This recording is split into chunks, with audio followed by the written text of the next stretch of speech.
welcome back to Vampire the Masquerade. We're playing as Pádraic, and we are still in New York, night 1, in Queens, up in the air. If I let the Ravnos girl out of my sight, things will get proper unpleasant for me. She's a true hitch in my giddy up, complicating my dealings with Ritra. Let's just hope she doesn't prove as troublesome as I anticipate. I leave Elysium with my mind set. The Ravnos girl sighs loudly with relief when the door slams shut behind us. Unnecessarily, of course, but she's still young, and some old habits die hard, such as grimacing to oneself while deep in thought. I'm sure a hustler like her would like to think that she's like a blank canvas, mysterious and impossible to read. But she is, in fact, the exact opposite. I can tell the very trajectory of her mind just from the furrowing of her brow, the set of her jaw, how she hates the Camarilla for what they are, and how they act, how pleased she is to have seemingly conned them, and how displeased she is to be stuck with me. It takes two to dance this tango of contempt. Keep making that face at me, and it might just stick that way. Ever thought about gouging your eyes out as a solution? I cannot tell if she's making a convoluted allusion to the Bible or just saying the first thing that comes to her mind. Either way, she sounds like a petulant child. Very well. The child treatment it is. I was explicitly told to keep my eyes on you, to watch over you, and, need be, even look out for you. That's quite a vision-centric assignment, wouldn't you say? Do what you will. But know that my job would be impossible. It would be a whole lot more pleasant if you worked with me here. Shame. No one asked me to make your job easy. Shame indeed. She shoots me a defiant glare and whirls around, stomping away. I feel an exasperated sigh escaping my stagnant lungs. I feel certainly my old habits will rise from the dead over the next 4 nights. But we have no time for tantrums right now.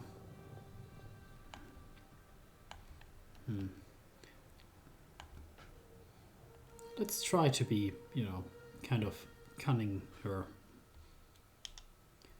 Look, the sun is about to rise. We can pick up this little dance of ours again tomorrow night, okay? Let's get moving. My haven isn't even in this part of town. I am an excellent dancer. Hold up, what do you mean, your haven? It seems communicating with her will not be as easy as initially assumed. A very stubborn young woman, this Kali. Sigh. Alright, hear me out. I get that this whole thing is a bit of a pain for the both of us. Trust me, I have no more desire to mind you than you have to be minded. But let's rewind for a second. You were the one who picked me out of Elysium and got us both in this mess. If I let you out of my sight, things will get proper unpleasant for me. And believe me, I'm speaking from experience. I step closer and use my full height to tower over her in an honest-to-God attempt at intimidation. But you will be torn to shreds by Kadir's hounds before you could say, oops. They'll sniff you out sooner rather than later. This is a stone-cold fact. Judging by her confused face, however, I do not think my tactics are working. So, how about we skip the theatrics and you tag along to a place I know is safe? We can regroup and figure out our next move come nightfall. Go to her car, her baby, her precious. I stop mid-sentence, grab my ring and spin, hitting 20 every time until the voice calms down. She wants to go to her RV. Let her do it.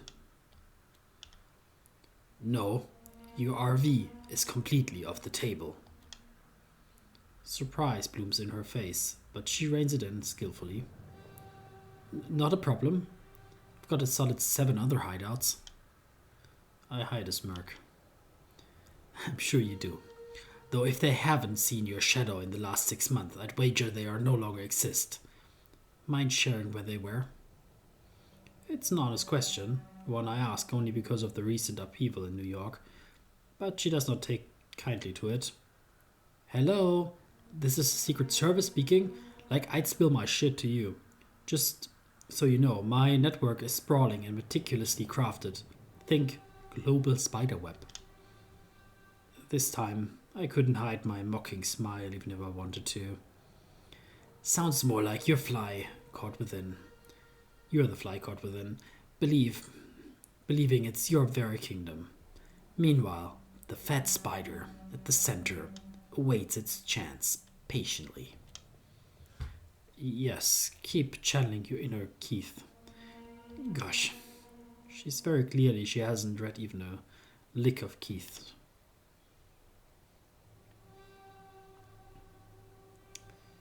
Let's be firm here. At the moment, I am channeling my inner self, which has already decided that we will return to my haven tonight, as it is the safest choice we have. And no, I will not be taking questions. Are we clear? She gives me a mock salute. Sir, yes, sir. I am serious.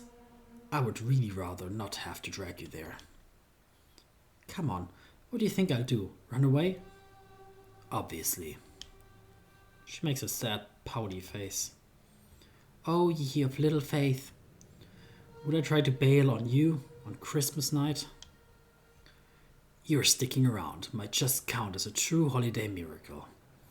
And no, I don't bank on holiday miracles. If you're under the impression I'll let you out of my sight, then you're not paying attention. Come, let's not dilly-dally. She grimaces at that, but I'm not sure whether it is about me keeping a permanent eye on her or my choice of words. But I do not care. Alright, after you. I can almost smell the scheming of the ravenous girl, Kali, as we make our way through the night streets of New York City. She glances at me from time to time as if searching for an opportunity. Thankfully, my voices leave me be for the moment, but I still keep fiddling with my ring. Emotional support, I think they call it these days.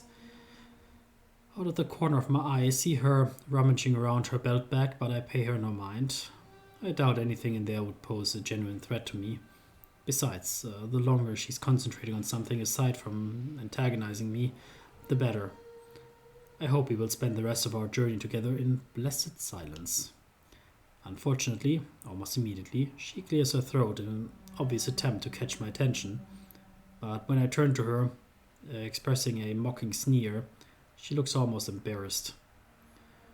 So, what I'm trying to say is, I'm sorry for getting snappy earlier.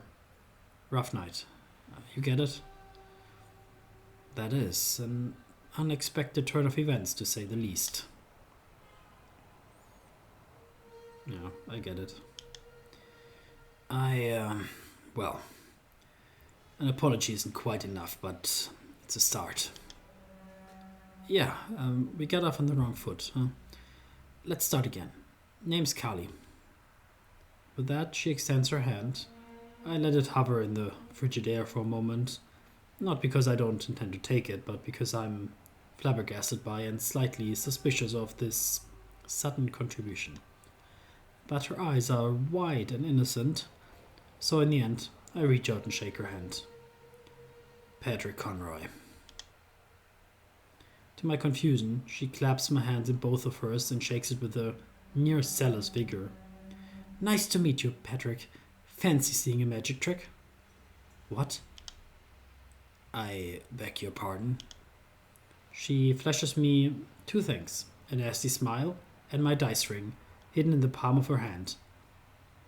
I can feel my stomach sink and turn to ice, as if vitae was evaporating from my body. But before I can lunge at her to retrieve my ring, she takes a big swing. Want your precious ring back? Then fetch! She hurls the ring into the distance. I hear it clink off a wall and I'm compelled to dash towards that sound. I forget about the council, assignment, ravenous, everything, desperately feeling around for my ring. I vaguely hear her rapidly receding footsteps, but I don't care. The voices stay mercifully quiet, while my mind is both fogging over and focused like a rapier.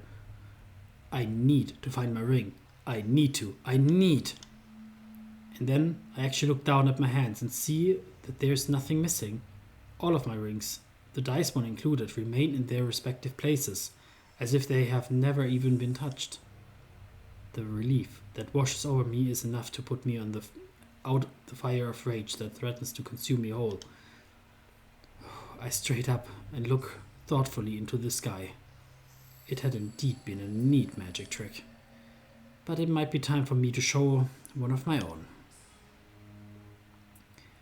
I should have been more careful, vigilant. I should have known she'd be unrepentant with her trickery. I should not have underestimated her. She's dead. It's your fault, stupid fucking Petty. Kylie's escape is complete. Even her footsteps have turned into silence and disappeared into the mess of hardened walkover snow. How careless of you, Pádraic. Well, no matter. Even though I'm still somewhat rattled by the prospect of losing my ring, a young runaway neonate should prove no trouble.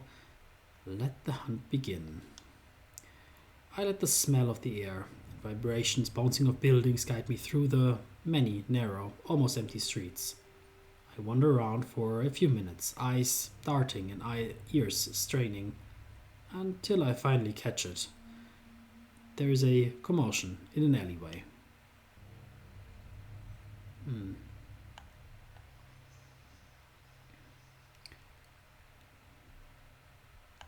So we can either be just walking silently or we can be completely invisible. I mean, let's be invisible, why not?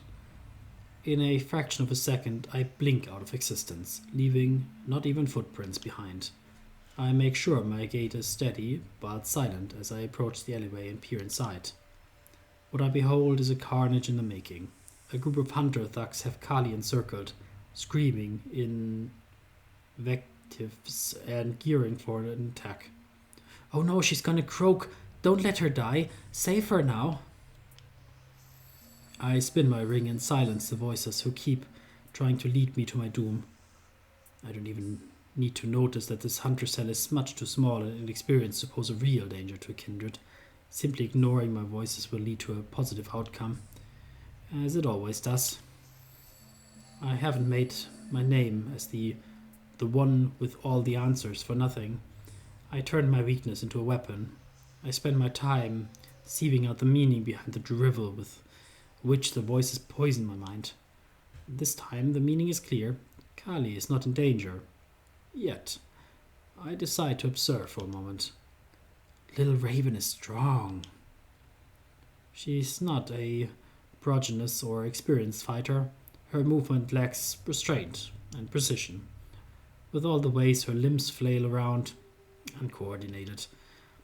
Thankfully, her undead strength and speed make up for what she lacks in skill. Otherwise, she might hurt herself before the hunters get to her. Observing the combat, I see the moment when true danger comes. There is one hunter who has evaded Kali's perception. The man kicks her to the ground, straddles her, and raises a sharpened stake above her heart, ready to strike. She has no time to react, but she doesn't need to. I dash towards the hunter and encircle his neck with my hands in a tight grip. I twist it all the way around, reminiscent of some horror movie owl, and then drop him carelessly onto the ground. With an oh-so-casual demeanor, I retrieve the stake and toss it lazily a few times. You've lost something? Piss off. I believe "thank you" is the phrase you're looking for. You should be glad I fetched the ring in record time. She's still lying on the ground, looking grumpy and dejected. I can't blame her. It seems it really is not her night. So I extend a hand towards her, and she glares at it angrily for a while before pushing herself up onto her feet. I grace her with a wry smile. Why don't you hold on to the stake?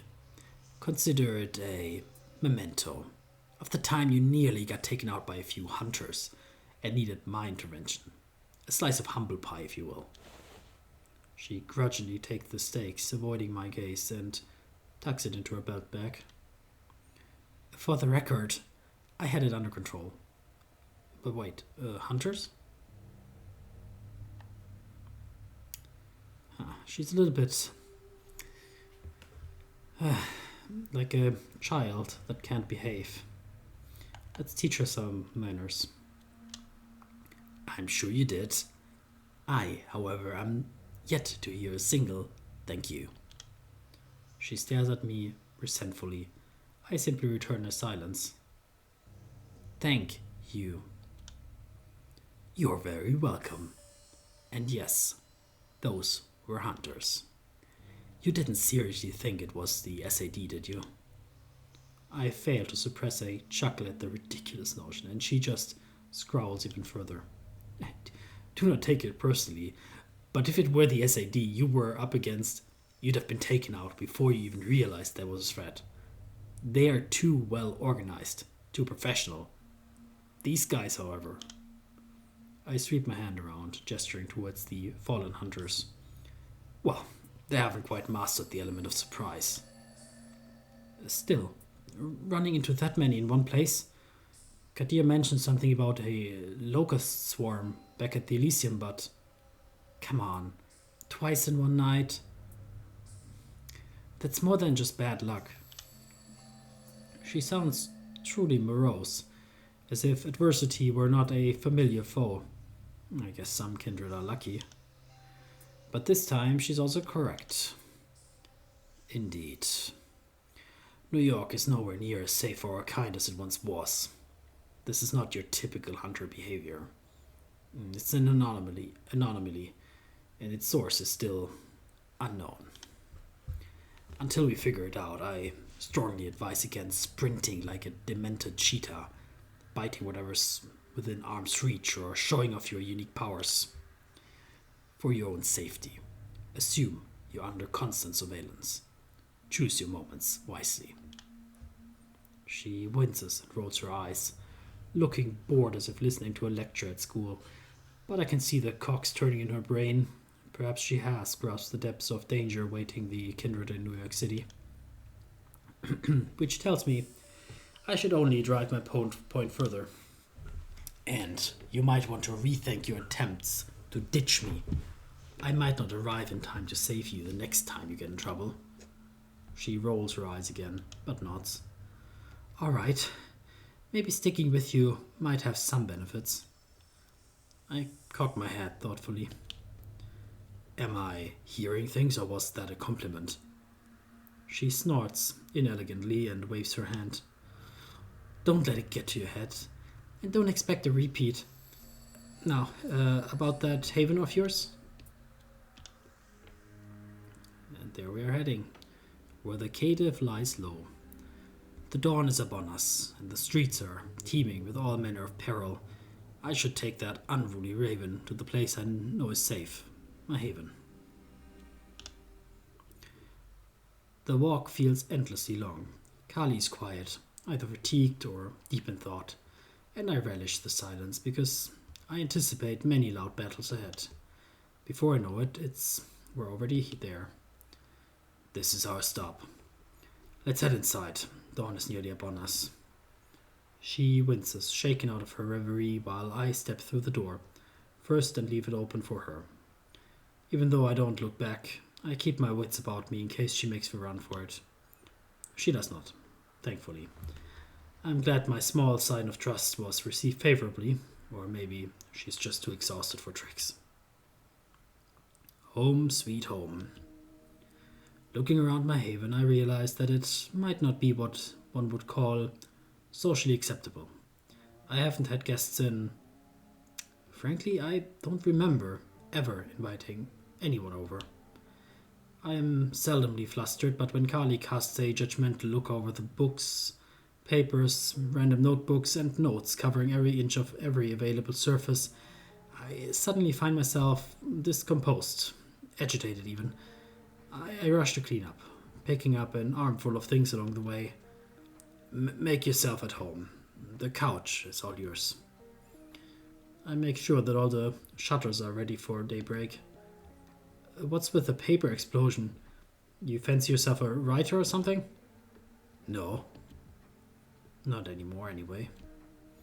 Kali cranes her neck, trying to decipher some of my notes, and I let her.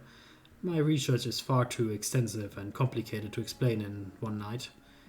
When she shoots me a disappointed frown, I just look at her blankly, and she caves.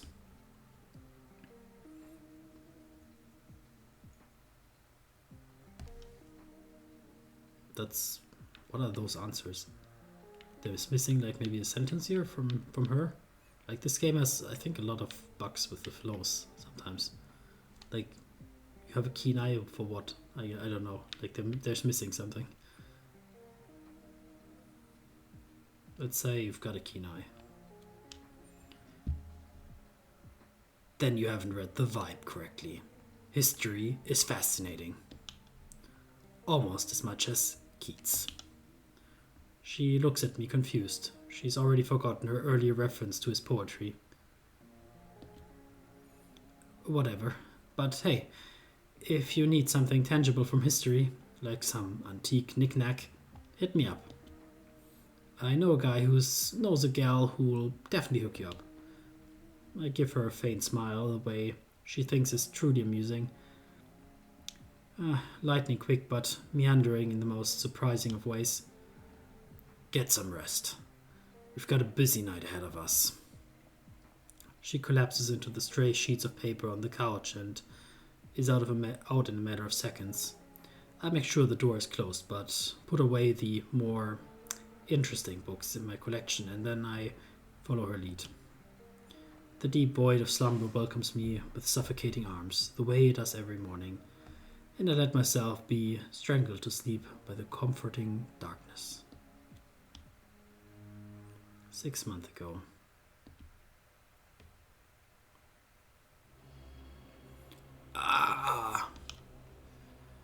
Hush now.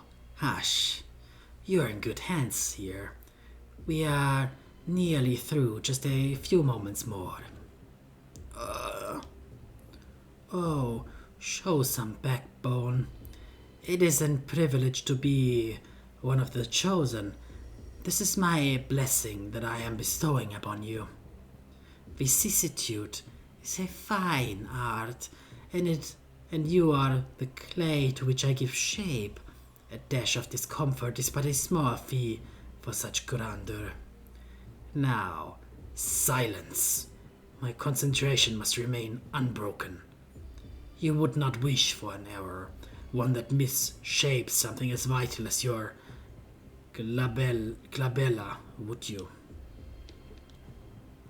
Now, let me take a good look at you. Perfect. Hauntingly alike. Interesting. So this is the servant of the old guy in the wheelchair. But with that revelation, we'll end the episode here. See you next time. Take care.